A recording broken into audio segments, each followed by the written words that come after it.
최근에 정부에서 뭔가 법안을 지금 추진하고 있는 게 있는데, 그 중에 하나가 바로 이 부동산 임대 사업자들에게 너무 과도한 세제 혜택을 주고 있다. 그래서 이거를 폐지해야 된다 라고 하면서 지금 법안을 추진하고 있는 게 있어가지고 제가 이 주제를 한번 다뤄보려고 합니다. 한번 뭐 간단하게 읽어보면은, 더불어민주당 강병원 의원은 임대 사업자에 대한 세제 특혜를 다시 축소하는 입법을 했는데, 거기에 보면은 뭐 소위 그냥 부동산 임대사업 특혜 축소 3법이다 라고 해가지고 지금 3개의 법을 지금 개정을 합니다. 근데 결론은 뭐냐, 그냥 그동안 임대사업자한테 어떤 혜택을 주던 게 있었는데 그거를 다 삭제하겠다 라는 거를 지금 추진한다는 거죠. 그런데 이걸 그냥 단순히 임대사업자들한테 혜택을 주던 거를 앞으로는 안 줄게요 라고 하면은 뭐 크게 문제가 없을 수도 있는데, 그게 아니고 소급 적용해가지고 기존의 임대사업자들한테 주던 혜택들도 이번에 그냥 일괄적으로 싹 다 그냥 끊어버리겠다 라는 식으로 추진을 한다고 해서 지금 논란이 많이 되고 있습니다. 자, 그런데 이 여당의 입장은 이거예요. 뭐냐, 임대사업자의 혜택이 너무 과도하다, 그러니까 이것 때문에 지금 시장이 왜곡된다, 그래서 어쩔 수 없이 소급 적용을 하려고 한다, 공익을 위해서 어쩔 수 없이 하는 거기 때문에 이해해 달라, 요게 지금 여당의 입장인데, 요게 과연 맞는지에 대해서 한번 제가 쭉 한번 그 과거부터 히스토리를 한번 그 얘기를 해드리려고 합니다. 우선 임대사업자의 혜택은 뭐가 있는가, 이걸 알아봐야 되겠죠. 자, 요런 기사들도 있습니다. 뭐냐, 임대사업자한테 혜택을 몰수하겠다는 정부, 뭐 혜택이 얼마나 되길래 그럴까를 보면, 임대사업자로 등록을 하는데 임대 의무기간 8년 이거를 지켜야 돼요. 8년 동안 임대를 무조건 주셔야 되고, 임대료를 5% 이상 못 올린다, 요거 두 개를 잘 지키면은 양도소득세도 비과세 해주고, 종합부동산세도 빼주고, 재산세도 깎아주고, 소득세도 감면해주고, 다양한 혜택을 받을 수가 있다라는 기사가 있어요. 그러니까 많은 분들이 야, 임대사업자한테 너무 많은 혜택을 주는 거 아니야, 저거는 무조건 없애야지 라고 생각을 하실 수도 있는데, 아까 잠깐 나왔지만 혜택만 있는 건 아닙니다. 뭐냐, 의무가 있어요. 의무. 그 일반 임대가 있고 준공공 임대가 있는데, 4년 동안 빌려주는 게 있고 8년 동안 의무적으로 빌려주고 뭐 이런 게 있는데, 정부가 8년짜리를 해야 혜택을 많이 줬거든요. 그래서 임대사업자, 소위 주택임대사업자라고 하는 거는 이제 8년 의무 보유를 보통은 말합니다. 그리고 아까 잠깐 나왔지만 전세나 월세도 전 계약의 5% 이상을 못 올려요. 그러니까 막 다른 사람들이 막 시세가 막 급등하는 지역은 막 5천만 원 1억도 막 올리는데, 우리는 딱 그 5% 제한에 걸려서 올리지도 못하죠. 뭐 그러는 단점들도 분명히 있다. 그래서 그냥 정리를 하면은 4년이나 8년의 의무 보유를 해야 되고, 5% 인상 제한이 있고, 그리고 그 집엔 내가 실거주를 못 합니다. 그리고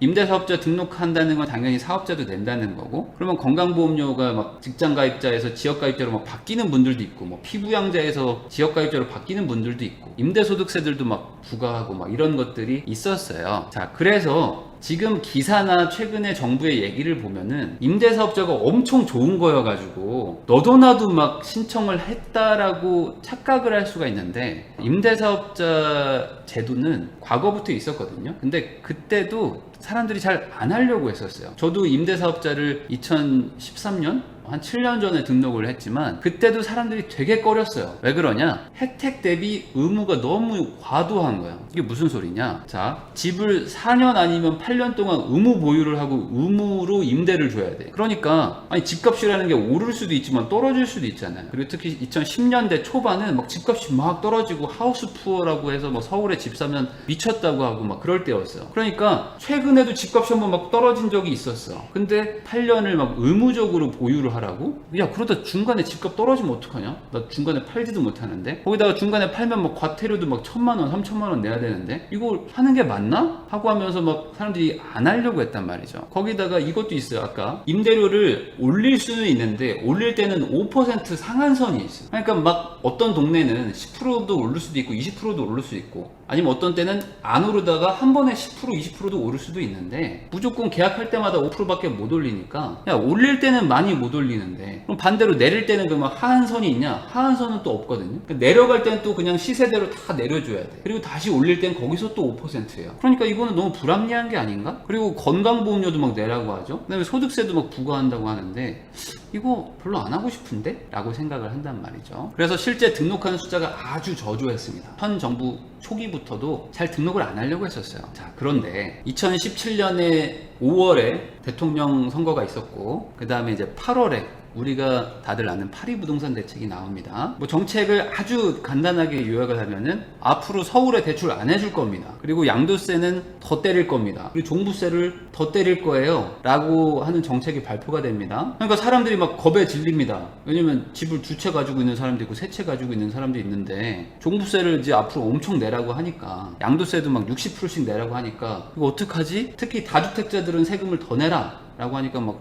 사람들이 걱정을 많이 했어요. 그때 이제 김수현 그때 정책실장이죠. 그분이 이제 이런 얘기를 합니다. 내년 4월까지 집할 기회를 드리겠다. 이거 유명한 얘기죠. 그러니까 이분이 노무현 정부 때도 똑같이 부동산 정책을 담당했던 분인데, 그때는 실패한 게 맞다. 그렇지만 이번에는 절대 물러서지 않겠다. 그래서 정책을 일관적으로 최소 5년 동안 꾸준히 밀어붙여가지고 시장을 바꾸겠다 라고 하면서 이제 진행을 이제 했던 거예요. 그러면서 다주택자 하지 마라. 그리고 임대용 주택을 네가 갖고 싶다면은 임대사업자를 등록을 하든지 아니면 팔아라. 이런 얘기들을 했었죠. 김현미 현 국토부 장관님도 똑같이 얘기를 합니다. 다주택자 살지 않는 집은 좀 팔아라. 그리고 팔기 싫으면 임대사업자 등록을 하세요 라고 합니다. 자, 그래서 막 정책실장도 임대사업자 등록해라, 국토부 장관도 팔든지 아니면 그 임대사업자 등록을 해라 라고 하는데 집주인들이 반응이 시큰둥해. 자, 보세요. 지금 얘기대로라면 임대사업자를 너도 나도 하려고 해야 되는 거 아니에요? 근데 그 당시만 해도 임대사업자를 안 하려고 했다고요. 안 하려고. 왜 그러냐? 아까도 말했잖아요. 세금도 더 내야 돼. 마음대로 전월세도 못 줘. 그다음에 의무보유 하다가 집값 떨어지면 보상도 안 해줘. 근데 이거를 해야 되나? 하면서 계속 고민을 하면서 막 지지부진합니다. 자, 그러니까 김현미 장관이 뭐라고 하냐면 임대사업자 좀 등록을 하세요 제발. 그리고 계약갱신 청구권 같은 것도 막 도입할 겁니다. 그러니까 그냥 너네가 좀 임대사업자를 좀 해주면 안 되겠니? 라고 막 계속 막 꾸준히 막 이렇게 얘기를 합니다. 그리고 당근만 주냐? 채찍도 줍니다. 다주택자와 전쟁, 임대사업자 등록 의무화 현실화되나? 니네가 등록 안 해? 그럼 내가 강제적으로 그냥 임대사업자 등록해버릴 거야 라고 하면서 정부가 계속 압박을 하죠. 그러니까 정부는 막 계속 막 옥죄입니다. 그런데 주인들은 하고 싶지가 않았어 이거를. 그래서 이거 안 되는데 막 이러고 있단 말이죠. 근데 집을 팔아라 라고 하는 2018년 4월이 점점 다가오지 않습니까? 그러니까 정부도 좀 답답한 거예요. 임대사업자를 좀 등록을 해주면 좋겠는데 사람들이 안 하려고 하니까 임대사업자 등록을 의무로 하려고 하다가 이건 좀 너무 심하니까 자율로 좀 바꿉니다. 이건 재산권을 너무 침해한다 라고 하면서 자율로 조금 바꾸고, 다주택자분들 내가 강제로는 하지 않을게. 그러니까 니네들이 좀 판단해서 등록을 좀 하세요. 그런데 안 해. 그래도 안 하니까 어떡하냐? 그래, 그럼 내가 건보료 좀 깎아줄게. 니네 건보료가 문제지? 그럼 이거 깎아줄게. 그리고 니네 너무 비싼 집은 혜택이 없지? 그런 것도 다 혜택을 줄게. 그러니까 제발 다주택자 임대 등록을 활성화를 좀 해주면 안 되겠니? 라고 하면서 계속 정부가 요청을 합니다. 아니면 싫으면 집 팔든지, 내가 양도세랑 종부세 엄청 때릴 거니까. 그러니까 혜택도 준다고 했는데 진짜 등록 안 할 거야? 니네 안 하면 내년 4월에 진짜 양도세랑 종부세 엄청 때린다? 라고 하면서 연말에 막 엄청나게 푸시를 합니다. 그래서 기존에도 임대사업자 등록자들이 그렇게 많지 않았거든요. 근데 파리 대책이 딱 터지죠? 그러니까 사람들이 너무 무서운 거야. 어떡하지? 임대사업자 등록 안 하면은 뭐 세금 엄청 중과를 한다는데. 그래서 무서워서 이때 잠깐 늘어납니다. 이때 잠깐. 근데 사람들이 정신을 차려. 근데 야, 이거 하면 안 좋은 거 아니야? 라는 생각을 하게 된 거예요. 그러면서 갑자기 다시 줄어듭니다. 이거는 하면 안 될 것 같은데 하면서 안 해. 안 하고 막 지지부진하게 흘러가죠? 그러니까 임대등록 활성화 방안을 발표를 합니다. 대책을. 12월 13일에. 니네 이렇게 내가 혜택을 줄 테니까 제발 좀 등록을 해라. 그리고 내년 4월부터는 니네 세금 엄청 때릴 거야. 빨리 등록해. 라고 하니까 사람들이 울며 겨자 먹기로 등록을 합니다. 이때 12월, 1월, 2월에. 그리고 3월달 되니까 사람들이 너무 무섭죠. 다음 달부터 엄청나게 중과를 한다고 하니까 18년도 3월에 35,000명이 합니다. 35,000명. 17년도에 3,000명, 4,000명 정도 등록하던 게 갑자기 거의 10배 가까이, 9배 가까이 늘어가지고 막판까지 버티고 고민하다가 야, 어쩔 수 없다 하자 하면서 등록을 했죠. 그리고 싫은 사람들은 다 팔았고, 이때 집한 사람들 많습니다. 그러니까 지금 많은 사람들이 착각하는 것처럼 임대사업자가 엄청나게 좋은 거여가지고 사람들이 막 너도 나도 등록하려고 했던 게 아니라는 거죠. 정부가 하라고 해서 울며 겨자 먹기로 한 거지. 자, 그러면 정부는 왜 혜택을 주면서까지 등록을 강요했을까? 정부의 생각은 이거였어요. 뭐냐? 8년 동안 의무 임대를 해야 되니까 실거주를 못 하잖아요. 그럼 이 집은 무조건 전세 아니면 월세를 돌려야 되죠. 그러니까 전월세 물건이 많아지겠다. 그리고 전월세 물량이 안정적으로 꾸준히 나오겠구나. 거기다가 최대 5%밖에 못 올리죠. 그러니까 전세가를 올릴 수가 없잖아요. 그러니까 전세 시장이 안정화가 될 거 아닙니까? 물량도 많고 시세도 못 올리니까 전월세가 이제 안정화가 되니까 아무래도 서민들이 전세나 월세를 많이 사니까 이 사람들한테는 좋은 게 아니겠느냐 라고 하면서 계속 압박을 했던 거고, 반대로 임대인들 마음은 어땠어요? 아, 이거 8년은 너무 긴데 그 사이에 떨어지면 어떡하지?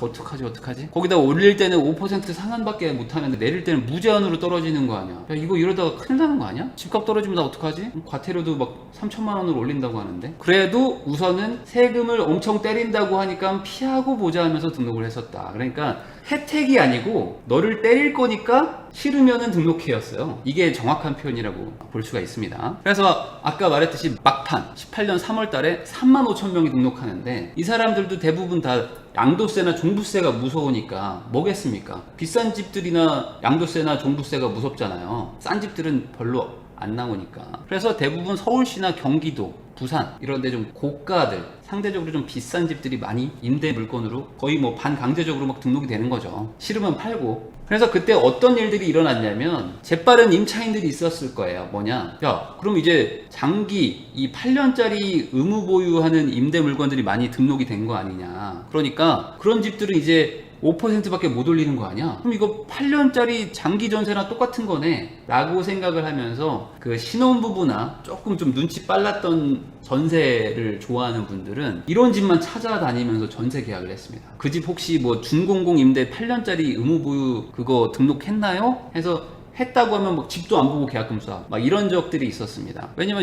여기 들어가면 나는 무조건 전세가가 안 올라가니까. 그래서 이분들은 이런 생각을 했겠죠. 그러니까 이제 5%밖에 못 올려주니까 여기서 안정적으로 살면서 돈 모아서 분양을 노려봐야지 라는 생각을 했겠죠. 그런데 정부 정책이 실패한 게 있었죠. 뭐냐? 이렇게 수요를 누르고 가격을 안정화시키는 거에 추가로 공급을 많이 했어야지만 가격이 끝까지 안정화가 될 텐데, 현 정부의 정책에서 주택 공급책은 없었어요. 거기다가 이 8년 장기 보유로 묶이면서 집을 팔 수가 없게 되니까 매도 물량이 급격하게 줄어듭니다. 근데 거기다가 공급책까지 없었어요. 그리고 재건축, 재개발은 다 막고 있었죠. 점점 더 막아가는 추세였어요. 이렇게 하면 집값 올라간다고 하면서 규제책을 막 계속 썼죠. 그런데 사람들은 새 아파트를 되게 좋아하잖아요. 새 아파트에 살고 싶고 거꾸로 새 아파트를 사고 싶고, 이 수요를 너무 간과한 거지. 그리고 이런 정책들을 씁니다. 뭐냐? 청약제도를 막 계속 바꾸는데 추첨제를 없애고 가점제를 계속 늘립니다.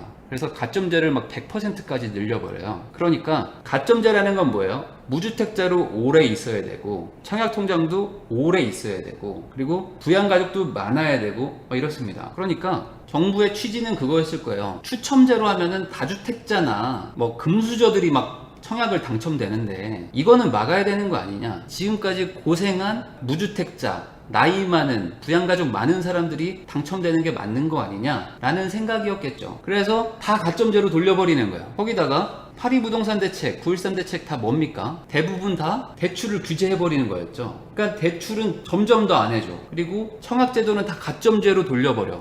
그러니까 어떻게 되는가? 20대, 30대들은 새 집을 산다는 게 거의 불가능에 가까워져 버리는 거야. 뭐 30대 중후반도 그렇고, 뭐 조금 느린 분들은 뭐 40대 초반? 이런 분들. 그러니까 이런 분들은 새 집을 살 수가 없어. 분양을 해야 내가 새 집을 사는데 청약은 가점이 안 되죠. 매수는 대출이 안 돼. 그러니까 이 사람들 입장에서는 답이 안 나오는 거야. 거기다가 요즘에 이제 30대들이 결혼 많이 하는데 신혼집을 내가 얻으려고 해도 뭐 되지가 않는 거야. 이도 저도 안 돼. 그래서 누가 당첨되나 봤더니 막 40대 후반에 막 아이 3명 있는 15년 동안 무주택이었던 사람, 뭐 이런 사람들이 되고, 아니면 뭐 부모가 돈이 진짜 많아가지고 전략적으로 전세 살던 어떤 금수저 자식들이 되고 뭐 이러는 거죠. 그래가지고 이 사람들이 어떻게 해야 되지? 라고 생각하고 있었다가, 야 그러면 안 되겠다. 그럼 오래된 거라도 사자 라고 하는데 재건축 재개발은 막 계속 막고 있으니까 물량 자체도 별로 없고, 그다음에 임대 사업자로 막 권장을 하니까 임대 등록이 막 매물이 너무 많아졌죠. 그러니까 얘네들은 팔 수도 없어. 그러니까 물건이 없는 거야. 물건이 없으니까 뭐 살 수가 없잖아. 걔 중에 조금씩 나오는 거는 제가 사면 안 될까요? 비켜봐 내가 살게 하면서 서로 막 내가 사겠다고 싸우고 있어. 그러니까 어떻게 됩니까? 가격이 급상승을 한다. 30대들이 바라는 건 뭐죠? 30대들은 빌라 사는 걸 싫어하잖아요. 20대, 30대, 40대 초반인데 최근에 뭐 결혼하거나 아니면은 뭐 결혼한 지 얼마 안 된 분들은 다 아파트에 살고 싶어 하는 게 우리나라의 국민성인데, 현 정부가 아니 뭐하러 뭐 아파트에 살 필요가 있습니까? 주택 공급은 이미 100%인데 꼭 아파트에 살 필요 없잖아요. 빌라도 많고 뭐 다가구도 많고 원룸도 많은데 집이 왜 부족하다고 하는 거죠? 주택 보급률은 100%인데 빌라에 가서 살면 되는 거 아닌가? 아니면 뭐 아파트는 전세나 월세로 살면 되죠? 라는 정책으로 결과가 가버린 거죠. 이렇게 원하진 않았겠지만 결과는 이렇게 된 겁니다. 그래서 사람들이 뭘 하느냐? 야, 안 되겠다. 이거 이러다가 큰일 나겠다. 대출을 받아서라도 신축은커녕 야, 안 되겠다. 야, 오래된 거라도 사. 구축 아파트라도 사러 가자. 라고 사람들이 막 달려가기 시작합니다. 왜냐면 답이 안 나오니까. 그래서 어떤 일이 일어나죠? 서울 아파트 중위 매매 가격의 추이인데 2017년 5월에 현 정부가 시작이 됐죠. 그리고 나서 거의 뭐 1년 반 만에 중위 가격이 2억이 올라가 버립니다. 1년에 1억씩 막 쭉쭉쭉쭉 올라가죠. 매물이 부족하니까 신축도 좀 얼마 많이 없고, 그러니까 가격이 막 급등하기 시작합니다. 그러니까 정부가 2018년 9월 13일에 부동산 대책을 또 발표해요. 너네들 왜 대출 받아서 집을 사니? 대출 더 안 해줄 거야 라는 정책이었죠. 그리고 종부세 더 많이 내세요. 니네들 안 되겠다. 집 더 팔게 해야 되겠다. 종부세 더 많이 내세요. 양도세도 더 많이 때릴 겁니다. 그리고 니네들 너무 대출을 많이 받는 것 같은데 규제 지역을 더 늘릴게요 라는 정책을 발표합니다. 그리고 정부도 아차 싶었어.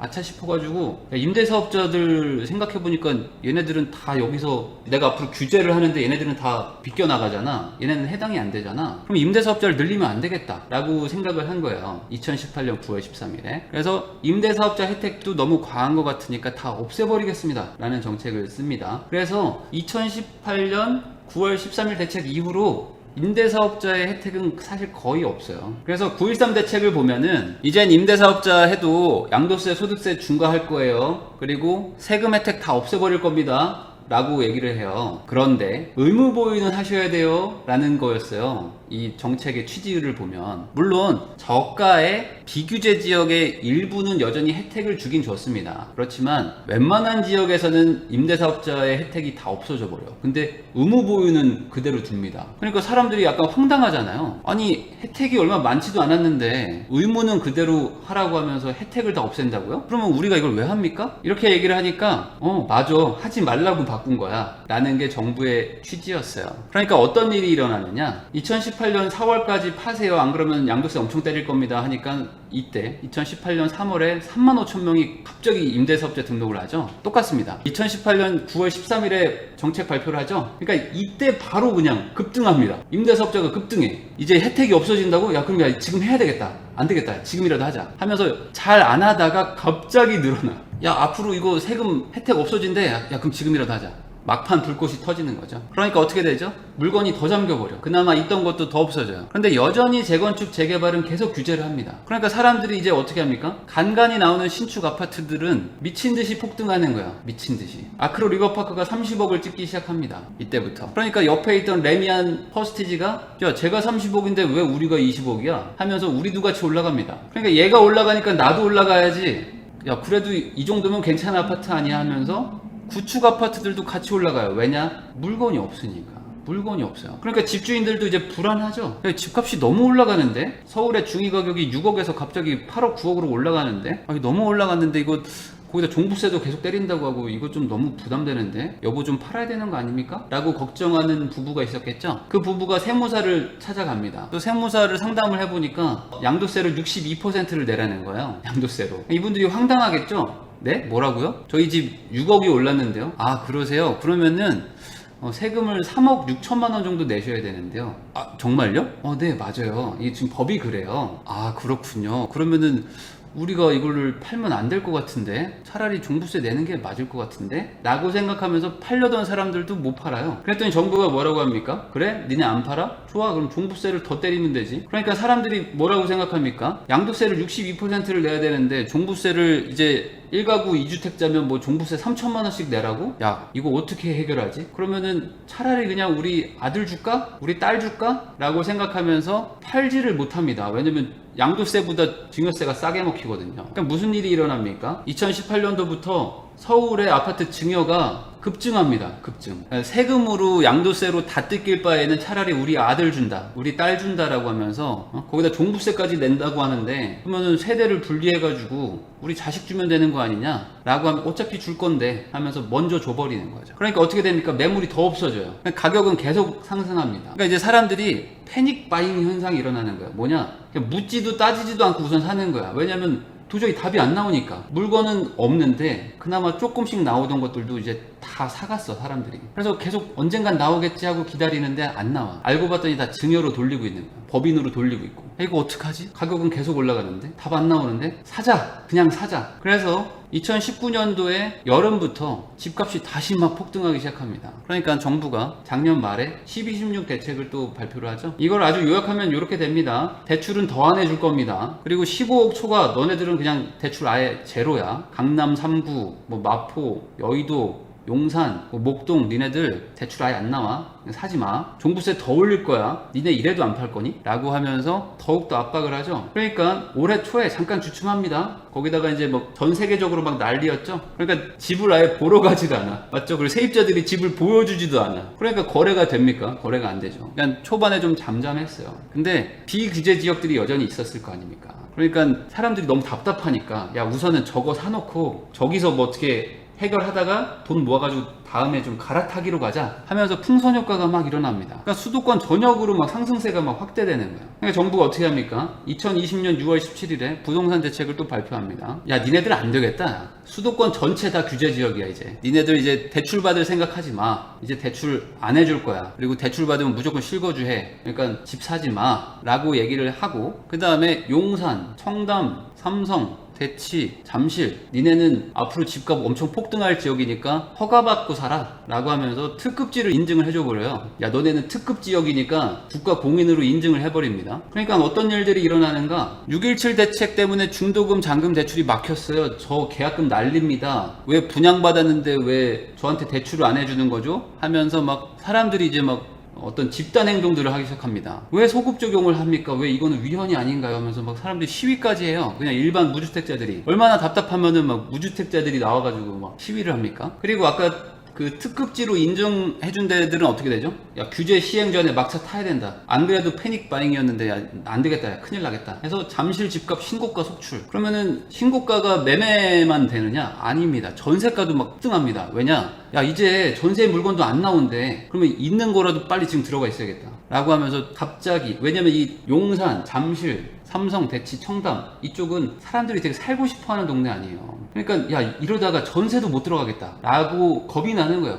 겁나니까 어떡합니까? 지금이라도 빨리 들어가야 되겠다. 그래서 이 지역에 어떤 일이 일어나냐면, 실제 사례입니다. 아직 전세가 2년이 안 끝났거든요. 근데 갑자기 세입자한테 전화가 옵니다. 주인한테, 임대인한테 전화를 하더니 저 아직 전세가 만기가 안 됐는데 그냥 제가 3억을 올려드릴 테니까 재계약하시죠. 이런 일이 일어납니다. 이게 무슨 소리인지 이해되세요? 2년을 만기를 채우고 나서 주인이 나가라고 할까봐 아직 만기가 안 됐는데 제가 그냥 이번에 3억 더 올려드릴 테니까 2년 좀 연장해 주시면 안 될까요? 우리 애가 지금 1학년인데 고3 때까지 좀 있어야 돼가지고 3억 더 올려드릴게. 그러니까 주인 입장에서는 뭐라고 해요?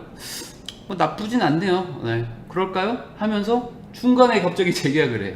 이런 일들이 일어납니다. 왜 그러냐? 이제 정부를 못 믿겠다는 거야. 안 돼. 야, 무조건 사자. 라는 분위기가 팽배해집니다. 그러면서 어떻게 되냐? 패닉 바잉이 일어나는데 6월 서울 아파트 거래량 연중 최고 해가지고 요번에 그 전 세계적인 난리가 났을 때 조금 줄어들었는데 그 뒤로 지금 5월, 6월에 막 폭등합니다. 거래량이. 야, 무조건 우선 하나 사놓고 보자라고 이제 사람들이 막 패닉에 빠지는 거예요. 근데 이 정부의 입장을 보면은 3기 신도시를 하겠다고는 했는데 아직 멀었잖아요, 솔직히. 보상은커녕 뭐 이제 뭐 지구 지정하고 막 그랬는데. 그러니까 3기 신도시는 솔직히 멀었단 말이죠. 근데 막 매수세는 막 불타오르죠. 근데 이걸 뭘로 막냐? 라는 게 이제 정부도 답답할 거 아닙니까? 그런데 옆을 쓱 보니까 보니까 쟤네가 저기 모여가지고 여기 모닥불에서 이렇게 나란히 모여가지고 이렇게 불을 쬐고 있는 애들이 보이는 거예요. 너네 누구니? 했더니 아 저희요 임대사업자인데요. 야 니네 뭐해? 저희요? 저희 그냥 여기서 모여서 지금 조용하게 있는데요. 그러니까 정부가 갑자기 아 이거다 한 거예요.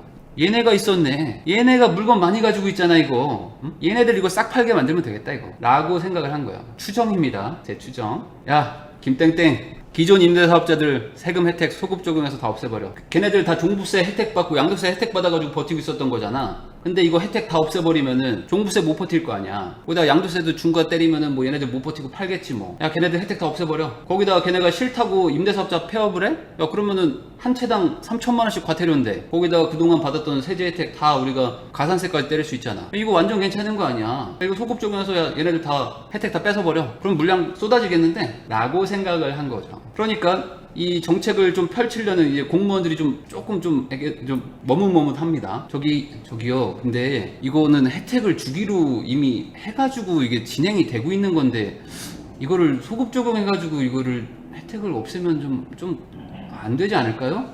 이 공무원들이 막 쭈뼛쭈뼛해. 이거 반발이 이거 엄청나지 않을까요? 아니 우리가 이거 억지로 하라고 그랬잖아요. 사실 저희가 얘네들 안 한다고 한 거 우리가 혜택 줘가지고 이거 막 등 떠밀어 가지고 시켰는데 이제 와서 이거 다 뺏어버려도 됩니까? 라고 이제 막 얘기를 하겠죠. 그랬더니 이제 이런 얘기를 합니다. 야 너 부진정 소급이라는 거 모르냐? 라고 얘기를 하는 거야. 부진정 소급이요? 이게 뭐냐? 과거에 시작되었으나 현재 완결되지 않고 여전히 진행 과정 중인 사실관계나 법률관계에 효력을 미칠 목적으로 하는 소급 입법이 있습니다. 이게 부진정 소급이라는 게 있는데 말이 어렵죠. 그냥 심플하게 이렇게 생각하시면 돼요. 그냥 이게 어떤 법의 취지가 종료가 안 됐잖아요. 종료가 안 된 그 중간 과정이라면 소급 입법을 할 수 있다는 겁니다. 자 그러면 이렇게 해석을 하는 거예요. 뭐냐? 야 임대사업자는 8년이잖아. 우리가 8년을 의무보유해야지 혜택을 준다고 한 거잖아. 네 맞죠. 근데 지금 3년 지났잖아. 네. 야 그럼 아직 5년 남았잖아. 그렇긴 하죠. 야 그러면 지금 이게 진행 중인 거야 아니면 종료된 거야? 진행 중이기는 하죠. 야 그러면 중간에 바꿔도 되는 거 아니야. 이게 부진정 소급 아니냐. 양도소득세는 8년 뒤에 세금을 때리는 거잖아. 근데 지금 3년밖에 안 지났잖아. 그러니까 지금 중간에 바꾸면 되는 거지 라는 게 부진정 소급입니다. 그러니까 이제 공무원들도 뻘쭘하겠죠? 아니 근데 이게 우리가 3년 전에 하라고 한 거잖아요. 안 하겠다는 애들 막 이거 반 협박해가지고 하라고 했는데 얘네들을 이거 나쁜 놈으로 해도 되나요? 라고 이제 이런 반발이 나올 거 아닙니까? 아니 우리가 하라고 해서 했는데 중간이라고 이걸 없애도 되나? 이 사람들은 세금 증세 때리겠다고 해가지고 저기 모닥불 옆에 가가지고 옆에 애들은 막 술 먹고 노는데 여기는 상한 5% 지켜가면서 옆집은 막 전세 1억씩 올리는데 우리는 전세 막 1,000만 원, 2,000만 원밖에 못 올리고 싸게 전세랑 월세 공급하면서 아 우리는 종부세 피했다, 아 우리는 양도세 피했다 하고 저기 모닥불 쬐고 있는 애들인데 얘네들 너무 억울한 거 아닐까요? 라는 얘기가 있었을 수도 있겠죠. 그리고 그러다가 얘네들 열받아가지고 모닥불 발로 차고 지금 막 뛰쳐나가가지고 막 춤추고 노래하면 어떡하죠? 이거 과태료 3천만 원 내고 그냥 폐업한 다음에 전세 엄청 올려버리면 어떡하죠? 라는 의견이 있지 않았을까요? 나도 같이 춤추고 노래하면 어떡하지 얘네들? 그럼 난리 날 텐데요. 그러니까 아마 정부에서는 이렇게 얘기를 했었을 겁니다. 야 그건 우선 모르겠는데 야 지금 장난 아니야. 지금 급한 불 꺼야 돼. 지금 큰일 나. 거기다가 이 말을 합니다. 공익이 우선이잖아. 지금 공익이 중요하지. 지금 그 개개인의 사익이 중요하니? 그러니까 소급 적용을 할 수밖에 없어. 부진정 소급으로 가자. 그래서 민주당 강병원 의원이 대표 발의를 합니다. 그 임대사업자 3법을 개정안을 이제 발의했다고 했죠. 임대사업자의 종부세 혜택을 삭제하고 양도세 혜택도 삭제하고 재산세 혜택도 삭제한다는 것을 소급 적용하겠다는 겁니다. 그런데 혜택은 다 없앴어요. 대신에 너네는 여전히 8년 의무 보유하시고 5% 상한을 꼭 지켜주셔야 됩니다.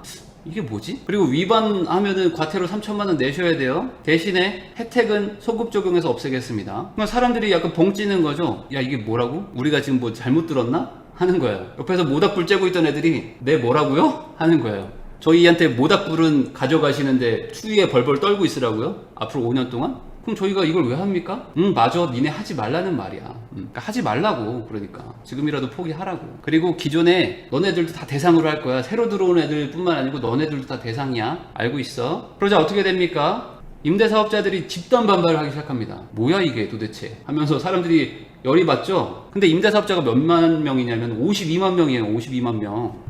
정부가 적극 권장해가지고 약 30만 명이 늘었어요. 현 정부에서. 그래서 이 52만 명이 임대사업자 협회를 만들려고 지금 하고 있습니다. 변호사랑 막 지금 뭐 임대사업자들 모여가지고 안 되겠다, 이거 협회 만들어야 되겠다. 그래가지고 집단 행동하자. 뭐 낙선 운동을 하든지 어떻게 하든지 안 되겠다. 이건 말이 안 된다, 이거는. 그리고 우리가 이거 표로 보여줍시다 하면서 지금 막 난리입니다, 난리. 아까 그 6.17 대책 소급 적용돼가지고 수도권에 한 30만 가구가 지금 피해를 입고 있는데 그 사람들하고 지금 이 52만 명이 지금 집단 행동을 하려고 해요. 기사로도 나옵니다. 뿔난 임대업자. 제가 봤을 땐 뿔만 나왔겠어요? 뿔난 임대업자 집단 반발. 장려할 땐 언제고 정부가 배신을 때렸네요 하면서 열받아 죽겠습니다. 아우성이 빗발치고 있습니다. 그리고 아까 제가 얘기했던 거 있죠? 아니 전세값은 지금 수억이 올라갔는데 나는 그동안 꼬박꼬박 5%만 지키고 있었는데 차라리 저 그냥 임대사업자 등록 취소하겠습니다. 그냥 이런 사람들도 나옵니다. 저 그냥 과태료 낼게요. 그냥 세금 낼게, 가산세 낼게, 대신에 전세 내가 3억 올린다, 내가 열받아서 안 되겠다 하는 사람들이 나타나고 있다. 그런데 왜 이런 이야기가 나오는 걸까요? 그러면 민주당 이해찬 대표가 저번에 그 이제 부동산 쪽에 이제 계속 너무 막 이슈가 되고 막 집값이 계속 상승하고 막 폭등세가 일어나니까 부동산 정책은 좀 실패했다 라고 하면서 인정한 기사가 있습니다. 부동산 시장 불안으로 송구하다라는 표현을 두 차례 했다. 그리고 주택 공급, 임대사업자 정책, 부동산 규제 정책, 투기소득 환수까지 모두 점검을 해서 주거 불안을 근본적으로 해결할 수 있는 대책을 마련하겠다고 했어요. 그러니까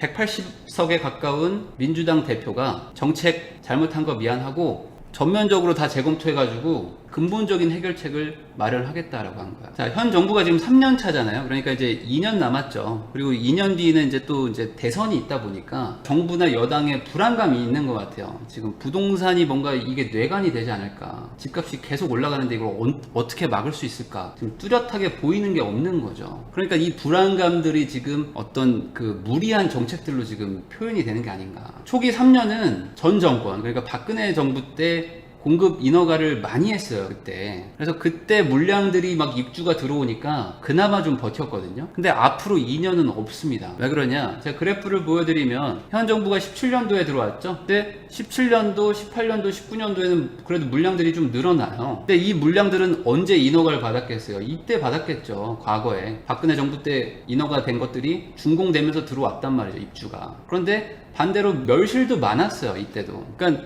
27,000채가 새로 생겼지만은 42,000채가 부셔졌어요. 그러니까 집값 상승이 어쩔 수 없이 왔던 거죠. 물량이 부족해지니까. 플러스 마이너스 했는데 합계가 마이너스니까. 그래도 어떻게 꾸역꾸역 버티고 있었죠. 그때 물량이 좀 있었으니까. 그런데 앞으로는 어떻게 됩니까? 올해가 43,000채거든요. 근데 내년에는 19,000채로 서울의 입주 물량이 반으로 급감합니다. 확 줄어버려요. 그리고 더 암울한 거는 2022년 2년 뒤에는 입주 물량이 13,000채밖에 안 돼요. 그러니까 내년과 내후년에는 입주 물량이 확 줄어버려요. 그러니까 신축이 없어진다. 그러면 어떻게 돼요? 전세 물량도 줄어들겠죠, 당연히. 공급이 적어지니까. 그럼 이거 전월세 가격도 이거 난리 날 것 같고 집값도 난리 날 것 같은 거예요. 그러니까 이거 어떡하지? 근데 2022년에는 대선이 있잖아요. 자, 2022년 3월 9일에는 20대 대통령 선거가 있습니다. 그러니까 현 정부가 아마 되게 불안할 거예요. 그리고 여당도 좀 불안할 거고 그런 마음이 좀 느껴집니다. 그래서 그냥 제 추측이지만 현재 여당과 정부는 이런 느낌이지 않을까. 우리가 잘못한 듯 보일 수는 있겠지만 실제로 잘못한 것은 아니다 정도로 넘어가는 거 어때? 라는 정도의 포지션을 원하는 것 같아요. 그러니까 약간 잘못한 느낌도 있기는 한데 그렇지만 우리가 확실하게 잘못한 건 아니거든? 어쩔 수 없는 일들이 있었어. 그러니까 이 정도로 우선 넘어갈까? 하는 정도로 지금 가고 있는 것 같아요. 그래서 3년간 21번의 대책을 발표했거든요. 근데 점점 방향성을 잃어가는 게 아닌가 싶어요. 제가 개인적인 생각은. 그러니까 어떻게 해야 됩니까? 잘못했다라고 인정하기는 조금 뭐하니까 과거의 어떤 내 실책들을 지금이라도 소급 적용을 해가지고 바꾸려고 하는 게 아닌가 싶습니다. 왜냐면 최근에 소급 적용 논란이 될 만한 정책들이 쏟아져 나오고 있거든요.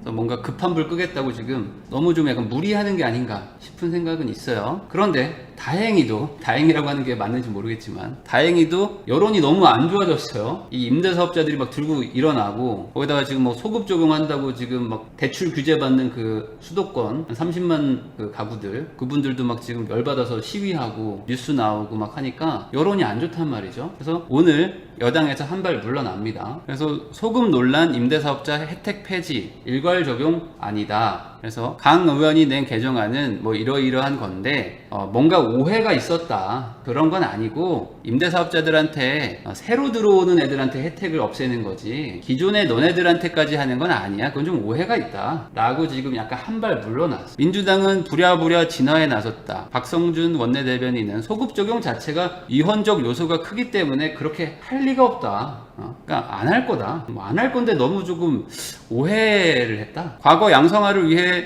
뒀던 특혜 조항들을 모두 걷어들이면 문제가 될 수 있다. 정책을 만드는 사람들이 그렇게 바보는 아니다 라고 하면서 지금 우선은 진화에 나섰다. 그런데 제가 봤을 땐 약간 지금 아직 애매한 부분이 있습니다. 뭐냐, 이게 어떻게 적용이 될지 모르겠어요. 아마 개정안이 또 발의가 될 것 같기는 한데, 기존의 임대사업자들의 혜택을 그대로 유지한다 라는 말을 안 하면 각자 어떤 유권 해석을 할 수 있는 부분들이 있잖아요. 그래서 소급 적용이라고 하지는 않겠지만 사실상 소급 적용이 되는 방법들을 쓸 수도 있거든요, 사실. 그리고 어쩌면 뭐 1년의 유예 기간을 줄 테니까 그 안에 뭐 해지하면은 뭐 과태료 부과는 면제해 준다든지, 뭐 1년 뒤부터 양도세를 중과한다든지, 뭐 이런 식으로 소급 적용은 아닌 것처럼 말하지만 사실상 소급 적용인 것처럼 하는 방법들도 있어요. 그러니까 이거는 이제 좀 봐야 될 것 같아요. 그래서 추후 법안이 확정되면 따로 한 번 더 할게요. 이거는 제가 지금 뭐라고 말은 못할 것 같습니다. 그런데 이렇게 하면 이제 문제가 뭐냐면, 어쨌든 한 발 물러났지만 정부 신뢰도의 추락은 뭐 불가피한 상황이죠, 이거는. 그러니까 최소한 어떤 입법 발의를 하는 것도 문제지만은 그걸 할 때 민주당 내에서 어떤 그 검토 체계가 좀 부족하다라고 밖에 볼 수가 없고, 그리고 어찌됐든 소급 적용에 논란이 된다는 것 자체만으로도 국회의원, 법을 다루는 국회의원들 입장에서는 잘못한 거죠. 이건 잘못한 건 맞아요. 아무리 뭐 오해라고 얘기를 해도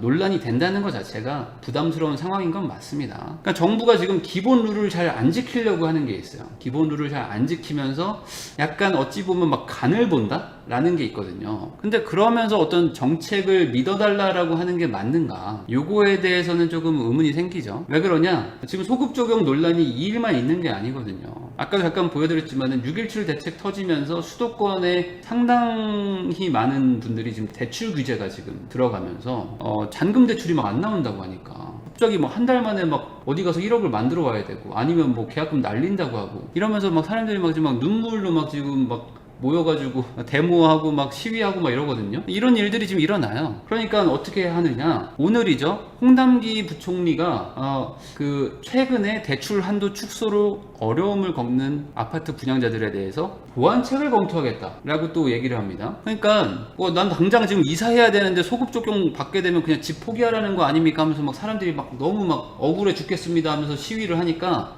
그건 좀 그럴 수도 있겠네요 하면서 보완책을 검토하겠다, 이렇게 지금 발표를 하고 있어요. 소급 적용 논란이 되는 거를 얘기를 먼저 하고 난리가 나면 미안하다, 보완할게, 보완을 추진할게, 막 이러는 게 지금 일어난다. 그러면 앞으로는 이제 큰일이 없을 것인가? 제가 봤을 때는 잘 모르겠습니다. 앞으로 더한 상황이 올 것 같아요. 왜 그렇게 생각을 하는가? 징벌적 증세 다시 강조한 여당 김태년 원내대표죠. 모든 정책 수단을 동원하겠다 라고 하면서 오늘 또 기사가 하나 뜹니다. 슈퍼 여당이죠. 이건 야당이라고 기사가 오타낸 것 같아요. 슈퍼 여당이 집값 대책 일환으로 다시 한번 징벌적 증세를 강조했습니다. 그래서 원내대표가 다주택자와 투기성 주택 보유자에 대해서 종부세 중과하고 실수요자는 보유하는 뭐 부동산 안정화 대책을 마련하겠다. 그래서 아파트 투기 세력을 근절하는데 모든 정책 수단을 동원하겠다. 그래서 뭐 주택 매매에 대해서 단기 매매일 경우에는 양도세를 최대 80%까지 상향하는 입법도 추진한다. 뭐 이런 식으로 지금 뭔가 징벌적 증세, 이런 표현들이 좀 나오고 있거든요. 그래서 많은 분들이 정책이 너무 혼란스러운데 어떻게 해야 되는 거죠? 앞으로 어떻게 되는 거죠? 좀 알려주세요 라는 어떤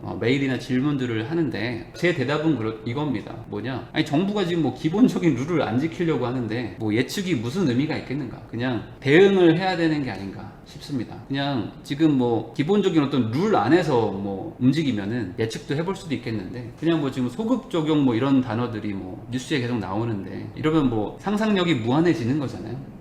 그러니까 이거 예측은 어려울 것 같고, 뭐 다행히도 임대사업자에 대해서 소급 적용은 안 하겠다라고 지금 한 발 물러서긴 했는데, 까딱하면 소급 적용할 뻔했다라고도 해석할 수도 있다, 이렇게 볼 수도 있겠네요. 들어주셔서 감사합니다.